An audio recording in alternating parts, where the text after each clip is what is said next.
अभी 3 जून को केंद्रीय मंत्रिमंडल की बैठक थी केंद्रीय कैबिनेट की दिल्ली में, और केंद्रीय कैबिनेट ने जिस तरीके से अध्यादेश ला करके कुछ राज्य सरकारों ने पहले और श्रम कानूनों में बदलाव किए हैं, इसी तरीके से जो है केंद्रीय जो कैबिनेट है उन्होंने 3 अध्यादेश किसानों के खिलाफ लाए हैं, जिसका हम पुरजोर विरोध कर रहे हैं। और ये अध्यादेश है, एक तो जिसका नाम है the farmers produce trade and commerce promotion and facilitation ordinance 2020, जिसका हिंदी में मतलब है कृषि उत्पाद वाणिज्य प्रोत्साहन एवं सहूलियत सरलीकरण अध्यादेश 2020। दूसरा जो एक्ट है वो है the farmers empowerment and protection agreement on price assurance and farm services ordinance 2020। Hindi में इसका मतलब है किसान सशक्तिकरण एवं संरक्षण मूल्य वादात्मक खेती सेवा अध्यादेश 2020। और तीसरा है इसेंशियल कमोडिटी ऑर्डिनेंस के नाम से। ये तीनों अध्यादेश किसानों के खिलाफ हैं। सीधे तौर पर, मोटे तौर पर इसका मकसद है कॉन्ट्रैक्ट खेती को बढ़ावा देना, ठेका खेती को बढ़ावा देना, और जो गरीब और मझोला किसान है उसको जो है खेती से उसका पलायन करवाना, ये इसका मेन मकसद है। ये हम इस आधार पर बोल रहे हैं क्योंकि इसमें बोला तो ये गया खूबसूरती के साथ कि किसान अपने उत्पाद को देश में कहीं पर भी बेच सकता है,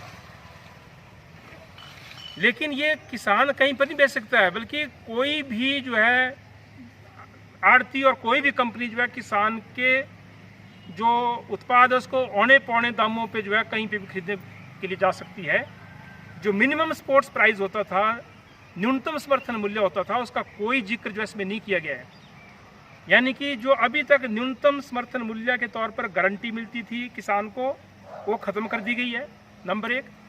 नंबर 2, इसमें इस बात का कोई जिक्र नहीं है जो किसानों की लंबे समय से मांग है कि उपज का जो है C2 प्लस 50% दिया जाए। यानी कि ये था मांग डॉक्टर स्वामीनाथन कमीशन की रिपोर्ट के आधार पर, जिसको मोदी जी ने सन 2014 में लोकसभा चुनाव से पहले अपने चुनाव घोषणा पत्र में बीजेपी ने शामिल किया था कि अगर हमारी सरकार आएगी तो हम किसानों को उपज का 1.5 गुना जो है दाम देंगे, यानी कि लागत मूल्य से ऊपर 50% और देंगे। ये इसमें इसका कोई जिक्र नहीं किया गया है, तो मिनिमम सपोर्ट्स प्राइस भी हटा दिया गया है, और उसके साथ साथ जो है उपज का 1.5 गुना दाम का भी कोई जिक्र नहीं है। तीसरी बात ये कि जो राज्यों के जो अधिकार क्षेत्र थे उसके ऊपर भी हमला किया गया है, तो ये हमारे फेडरल ढांचे को भी कमज़ोर करता है, ज़्यादा से ज़्यादा केंद्रीयकरण है।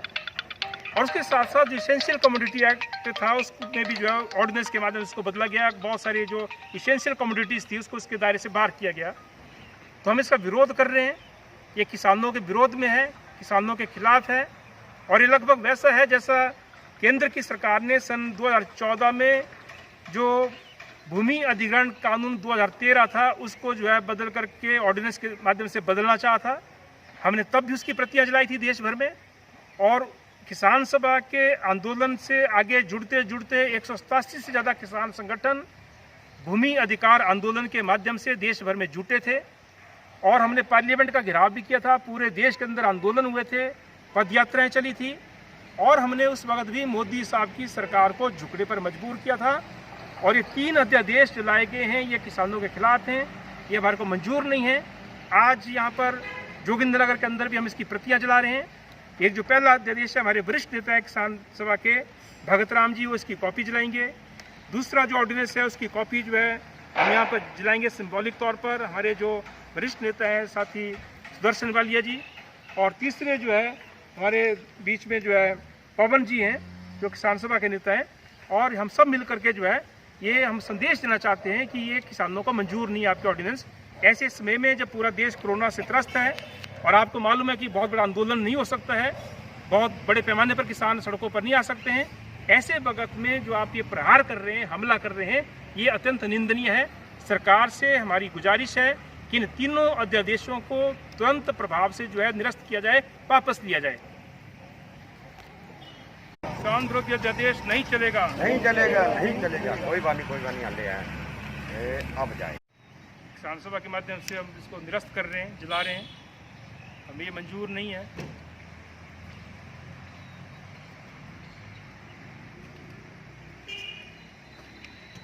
और उसी तरीके से जो है तीसरा जो इसेंशियल कमोडिटी एक्ट का है उसको भी जो है हम निरस्त कर रहे हैं।